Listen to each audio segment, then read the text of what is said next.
Welcome to the League of Legends Champion Spotlight, featuring Rammus, the Armadillo.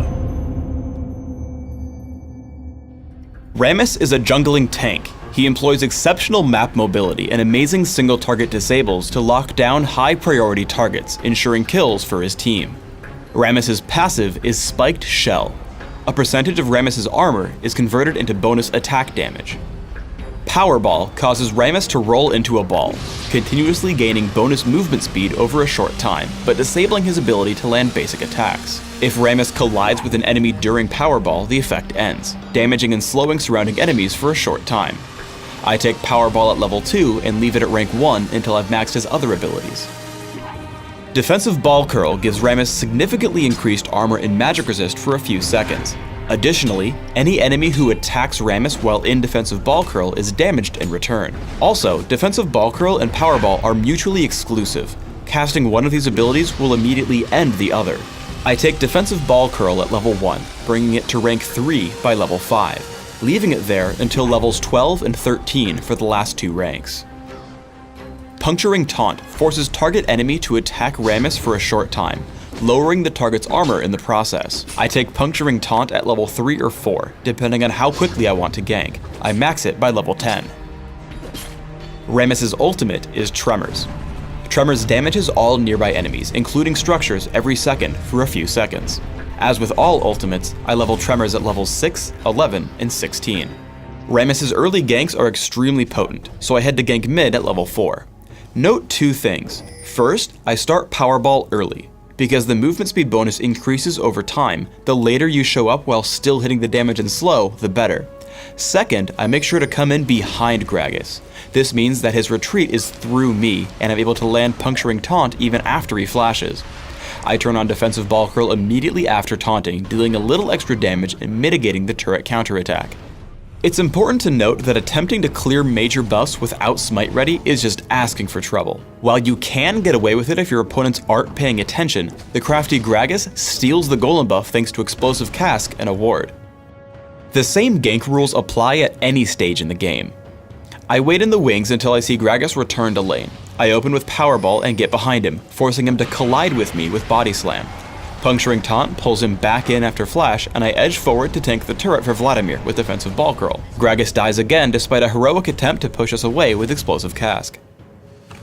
When invading the enemy jungle, always have your team sit in the brush. As Caitlyn walks up to their golem, she only sees Soraka.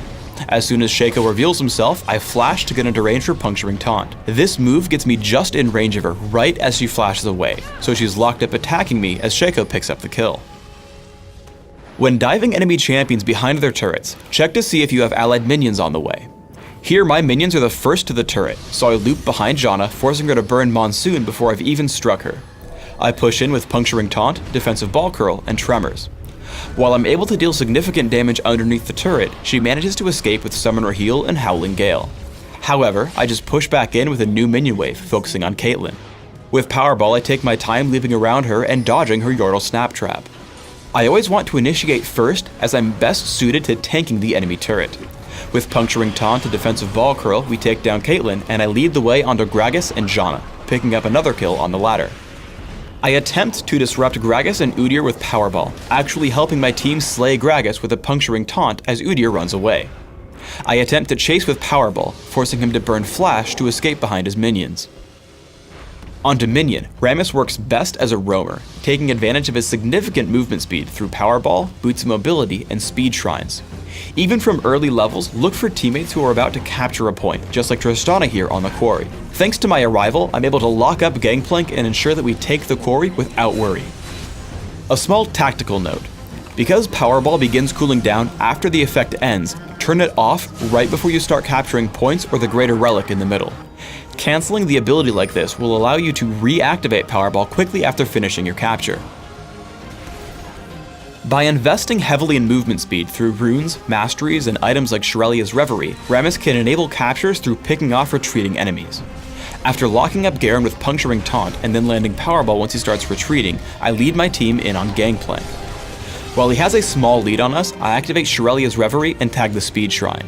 With the extra movement speed, I quickly grab Gangplank with another Puncturing Taunt, hitting Powerball immediately after the effect ends to prevent his escape. For runes, I take armor penetration marks, flat armor seals, magic resist per level glyphs, and either gold over time quintessences on Classic or movement speed quintessences on Dominion. These runes give me great early game damage for jungling or early combat, while also setting me up to tank late game and cover the stats I need most.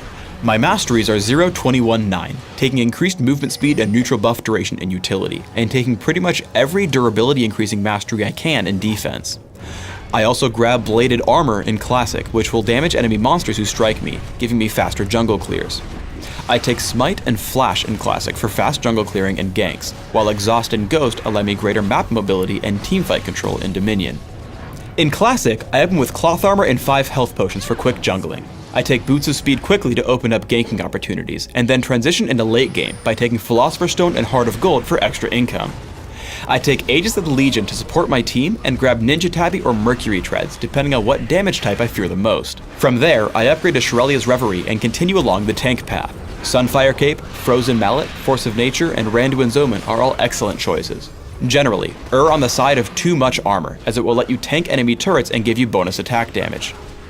In Dominion, I look for smaller key items, but in a totally different order. Opening up with Boots of Mobility lets you get to any capture points that need your help. Quickly grabbing Shirelia's Reverie will aid in this goal and help your team navigate the map as well. After, focus on pure tank items again, with items like Sunfire Cape, Force of Nature especially for the movement speed boost, Randuin's Omen, and Frozen Mallet. Thanks for tuning in to the Rammus Champion Spotlight. Please subscribe to the Riot Games YouTube channel above, and don't forget to thumbs us up just below the video.